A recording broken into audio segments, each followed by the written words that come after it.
Bon début de la semaine, mesdames et messieurs, c'est l'heure du journal. Nouvelle flambée de violence dans la RDC.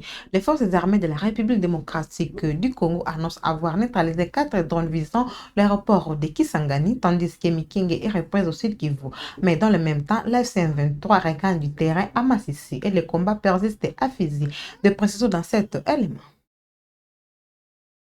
Les forces armées de la République démocratique du Congo FARDC affirment avoir déjoué ce dimanche 1er mars une nouvelle tentative d'attaque de drones visant l'aéroport de Kisangani. Selon des sources militaires, au moins 2 engins auraient été neutralisés avant d'atteindre leur cible, évitant des dégâts majeurs sur cette infrastructure stratégique. Sur le terrain, les lignes continuent de bouger dans l'est du pays. Dans les territoires de Mwenga, au sud Kivu, la localité de Mikenge a été reprise par les forces armées de la République démocratique du Congo, appuyées par leurs combattants, le Wazalendo, à l'issue d'opérations menées contre les troupes de l'AFC M23. Parallèlement, dans les territoires de Fizi, les combattants du groupe Turanéo alliés à l'AFC M23 ont repris le contrôle d'Ilundu selon plusieurs sources concordantes. Malgré ces mouvements, la situation sécuritaire demeure préoccupante. Des affrontements sporadiques sont signalés aux alentours, plongeant les populations civiles dans un climat de peur. Plusieurs familles ont fui vers des localités voisines, redoutant une intensification de combats. Au nord Kivu, la dynamique reste tout autant tendue. Les rebelles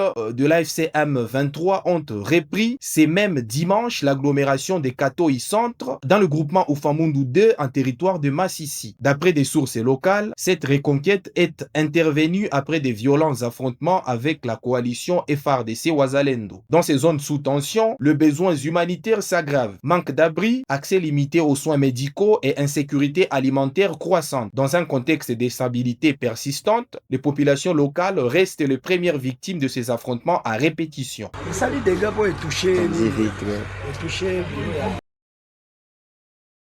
Peu avant, le gouverneur de la Chopo, Paul Ndongola, s'est envolé samedi en milieu d'après-midi depuis l'aéroport de Kisangani pour répondre à une invitation officielle de la hiérarchie, une mission dont les comptes restent encore à préciser. Les détails dans ce reportage.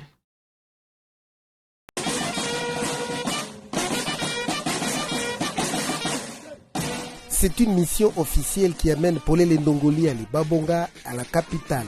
J'ai fait un déplacement officiel à Kinshasa sur base d'une invitation officielle qui nous a été adressée, nous les gouverneurs de toutes les provinces, accompagnés chacun de quelques chefs coutumiers afin de participer à un forum qui va se tenir à Kinshasa sous le haut patronage de son Excellence Monsieur le Président de la République, Félix Antoine Tshisekedi Tshilombo.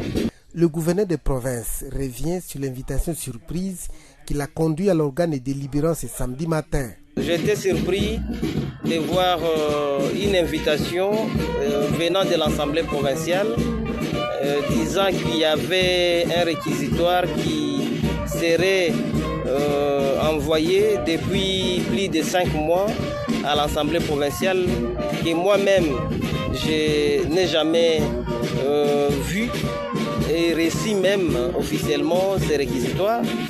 Alors il n'y avait pas moyen d'en discuter parce que l'action publique a comme maître le ministère public et on ne pouvait pas discuter sur un réquisitoire à l'absence du ministère public.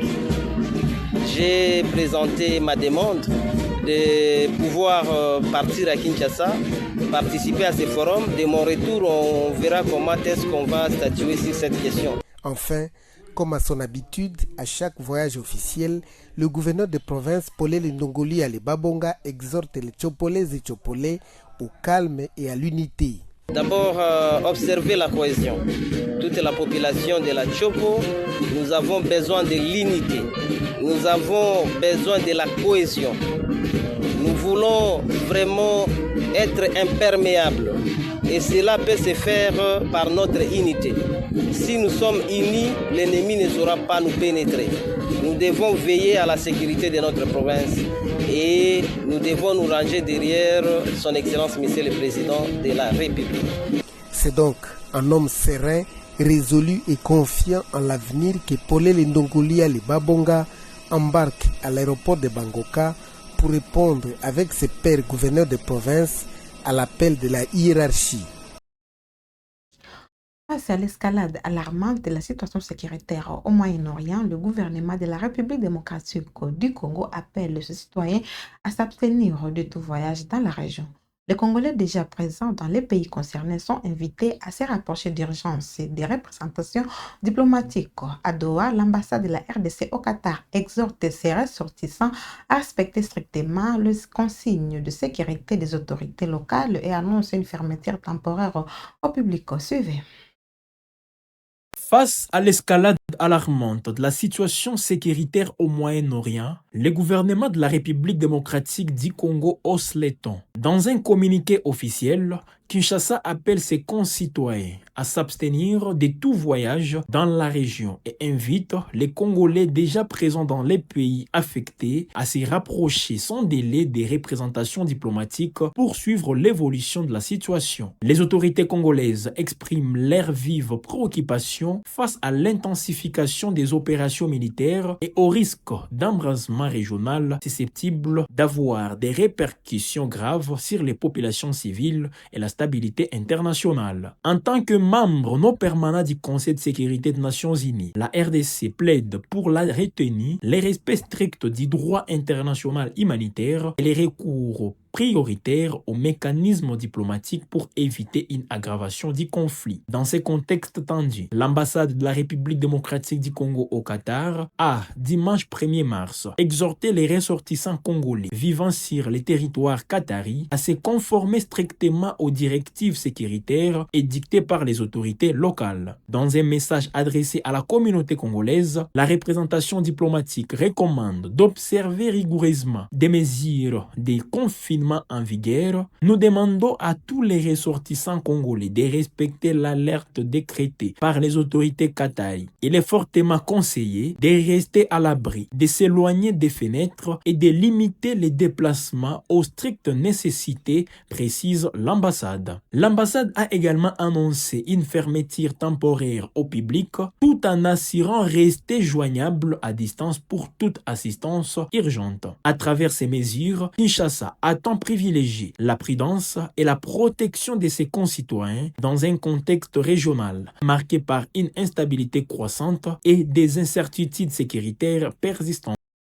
À l'occasion de la Journée mondiale de la protection civile célèbre le 1er mars sous le thème Gérer les risques environnementaux pour un avenir résilient et durable, le vice-premier ministre de l'Intérieur Jacques Méchabani a réaffirmé la détermination du gouvernement à renforcer les mécanismes de prévention et d'anticipation des catastrophes. Face à la recrudescence de risques environnementaux à travers le pays, il appelle à un sursaut national des responsabilités collectives pour bâtir une RDC plus résiliente. Je vais essayer l'extrait de son allocution.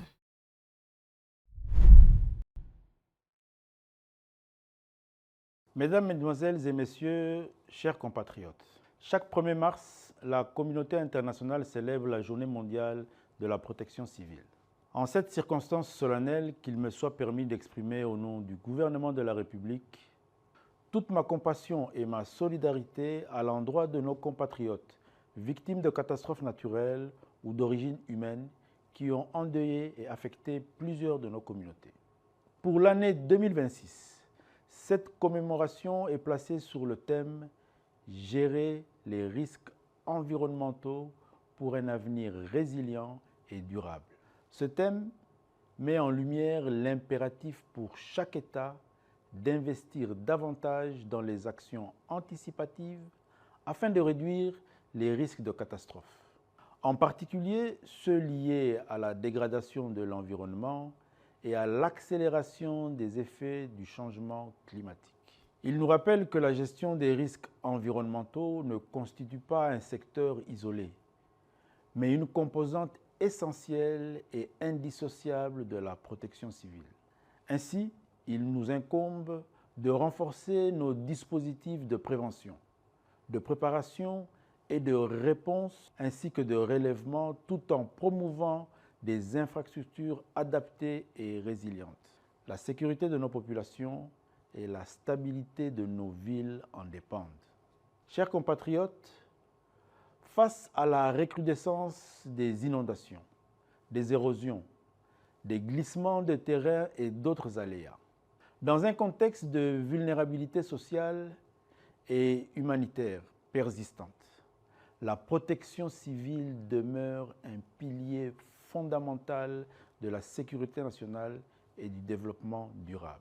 Sous le leadership éclairé de son Excellence M. Félix Antoine Tshisekedi, président de la République et chef de l'État, sous la coordination de son Excellence Mme Judith Suminwa Tuluka, première ministre et chef du gouvernement, notre pays poursuit résolument les efforts et les actions visant à réduire l'exposition de nos populations aux risques environnementaux et à renforcer leur résilience. C'est dans cette dynamique que s'est tenu à Kinshasa du 28 au 29 juin 2026 l'atelier national sur l'initiative Alerte précoce pour tous, dont l'un des piliers essentiels porte sur l'observation, la surveillance et la prévention des risques. Cette initiative traduit la volonté de la République démocratique du Congo de s'inscrire pleinement dans les efforts mondiaux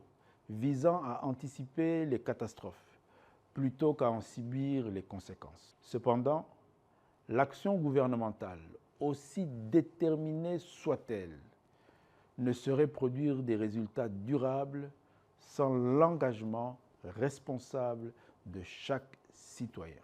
Construire ou habiter dans une zone à haut risque, obstruer les caniveaux par des déchets, dégrader notre environnement ou ignorer les règles d'urbanisme sont autant des comportements qui aggravent notre vulnérabilité collective. La résilience commence par des gestes simples, responsables et citoyens. Chers compatriotes, la protection civile est l'affaire de tous. Elle appelle à une mobilisation collective, à une culture de prévention, à une discipline communautaire constante. Comme le dit si bien l'adage, mieux vaut prévenir que guérir. En cette journée mondiale de la protection civile, j'en appelle à un sursaut national de responsabilité pour bâtir ensemble une République plus sûre, plus résiliente et plus durable. Direction le Nord Kivu, sous administration de la CM23 mai à Rutshuru, les activités économiques reprennent timidement. Au domaine des Katalé, près de 1000 employés ont été mobilisés pour relancer la production du café, un secteur stratégique pour la région. Le week-end dernier, le gouverneur Bati Musanga Erasto a effectué une descente sur place pour évaluer les zones sécuritaires et encourager cette reprise. Les images et les détails dans ce reportage à la site de communication du gouvernorat du Nord Kivu. Après la pluie vient le bon temps, dit un adage français. Au Nord Kivu, précisément en territoire de Rutshuru, cet adage est vérifiable après un long moment de guerre, d'insécurité, dû aux groupes armés que la région a connus. L'heure est à la relance de l'agriculture. Ici, découvrons la plantation du café, appelée domaine de Katalé. D'une superficie de plus de 3000 hectares, le domaine de Katalé avait suspendu ses activités il y a plusieurs années. Aujourd'hui, grâce à la paix rétablie dans la zone par l'AFC M23, cette plantation du café a relancé ses activités il y a peu. Elle produit du café de qualité, apprécié dans le monde. Avec plus de 1000 employeurs, parmi lesquels les femmes, le domaine de Katalé est une réponse au taux de chômage dans la région et impactera sans doute la vie socio-économique. Le domaine de Katalé a reçu la visite éclair du gouverneur de Nord Kivu en itinérance en territoire de Rutshuru au mois de février 2026. Bahati Musanga Erasto est accueilli par l'opérateur économique Victor Ngezayo, très célèbre dans le domaine de la culture du café, avec son entreprise Kapako. Ici, une visite guidée du départ de la production, passant par le traitement jusqu'à la livraison, permet au gouverneur et sa délégation de s'enquérir du bon fonctionnement de l'usine. 560 kg, c'est le poids autorisé à l'exportation. Le sac de 60 kg. On prend 320 sacs dans un conteneur de 20 pieds pour l'exportation. C'est ici, on fait automatiquement. K3, K4, K4, K5, K6, K7. Et c'est selon la qualité, donc la grosseur des feuilles, la densité, le poids et la densité en caféine. Au Kivu, au Congo, on produit deux types de café. Le café Robusta et le café Arabica. Dans cette région, c'est du café Arabica. La différence est celle-ci.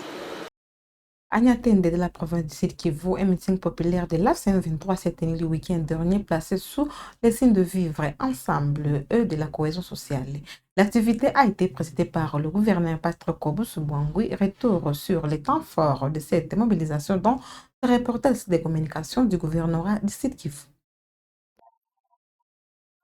Les terrains de football de Niantende a servi de cadre ce week-end à un grand rassemblement populaire animé par le gouverneur de la province du Sud Kivu, Patrick Boussoubangui Chambo. Des centaines d'habitants venus de différents quartiers et villages environnants ont pris part à cette rencontre axée sur le vivre ensemble, la paix et la stabilité communautaire. Une foule compacte s'est massée autour du terrain dans une ambiance mêlant curiosité et espoir. Femmes, jeunes et notables locaux ont répondu présents à l'appel, vêtus d'une tenue verte, symbolisant l'engagement pour les changements en présence des cadres et autorités politiques et militaires du mouvement révolutionnaire AFC-M23. Le gouverneur Patrick Boussoubangui a insisté sur l'importance de l'unité entre les communautés du territoire des Kabaré. Il a mis en avant la philosophie Ubuntu, souvent résumée par l'expression « Je suis parce que nous sommes ». Selon lui, la cohésion sociale, le respect mutuel et l'amour du prochain constituent les bases indispensables pour consolider la paix et prévenir toute résurgence d'insécurité. Au-delà du discours, le message central de la rencontre est porté sur la responsabilité collective. Un appel à la mobilisation a été lancé et plusieurs jeunes ont décidé volontairement de rejoindre les rangs de l'armée révolutionnaire congolaise ARC pour apporter les changements dans leur pays.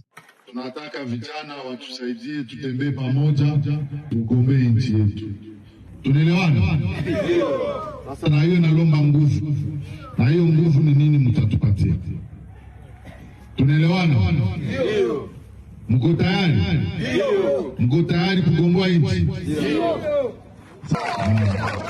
Simona ni wakibonge kabisa. Au micro, certains habitants ont témoigné de leur satisfaction face à l'amélioration du climat sécuritaire observé ces derniers temps, grâce à la révolution.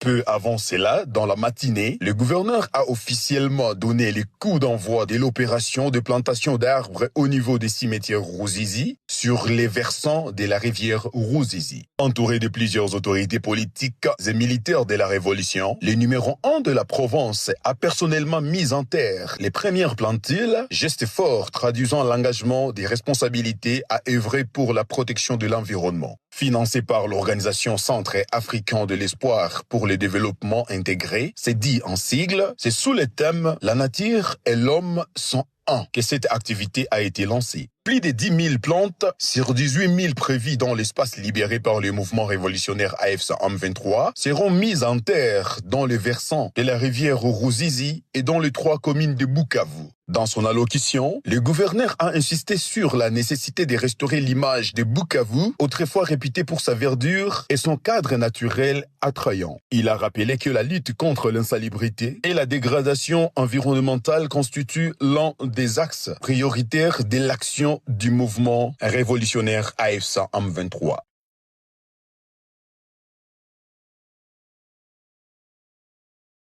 Terminons ce journal en dehors des frontières de la RDC. En pleine campagne électorale, le président sortant de la République du Congo et candidat de sa propre sécession a présenté ce dimanche 1er mars son projet de société devant les patronats congolais. Au cœur de son ambition, la relance et la redynamisation de l'économie nationale. Les détails dans ce reportage.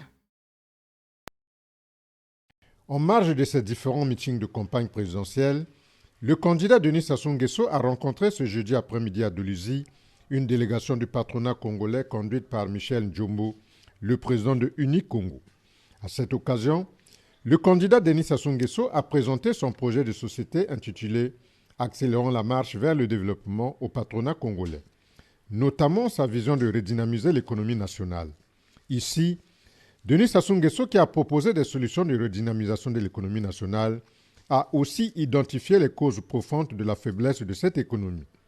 Des causes structurelles qui limitent autant le niveau de la croissance économique nationale que sa continuité sur le long terme. Accueillant à bras ouverts ce projet qui concourt à la redynamisation de l'économie nationale, les opérateurs économiques ont affirmé qu'aucun pays au monde ne peut se développer sans acteurs économiques forts et structurés. Le secteur privé est bien évidemment prêt à accompagner l'effort national de mobilisation des ressources. Votre programme prévoit l'amélioration de la mobilisation des recettes publiques et un cadre économique plus efficace. Mais l'investissement repose sur la visibilité, la confiance se construisant en permanence avec des règles et dans la concertation. Et je pense qu'une telle entrevue durant votre campagne est un signe de cette volonté permanente que vous affichez et exprimez de vous concerter avec toutes les forces vives de la nation. Enfin, la priorité à l'entreprise nationale, le contenu local, l'accès équitable au marché public, l'émergence de champions nationaux et l'accès progressif à certains secteurs stratégiques participent directement à la constitution d'un tissu productif, compétitif et solide. Aucun pays ne s'est durablement développé sans acteurs économiques forts et structurés. Répondant aux préoccupations des entreprises, Denis Sassou Nguesso leur a demandé d'être compétitives et compétentes. Il ne suffit pas d'être local si on n'est pas compétitif. Parfois, il y a des appels d'offres, mais soyez compétitifs. Si vous ne l'êtes pas, bon, le gouvernement ne peut quand même pas prendre le bras cassé qui coûte cher et laisser celui qui peut réaliser le projet et qui coûte moins cher. Donc, soyez compétitifs, armez-vous. Et je crois que le code des marchés, s'agissant de l'État, est assez précis. Bon. Si vraiment à compétence égale et à coût plus ou moins, hein, et c'est pourrait que le gouvernement privilégie le local, pourquoi pas.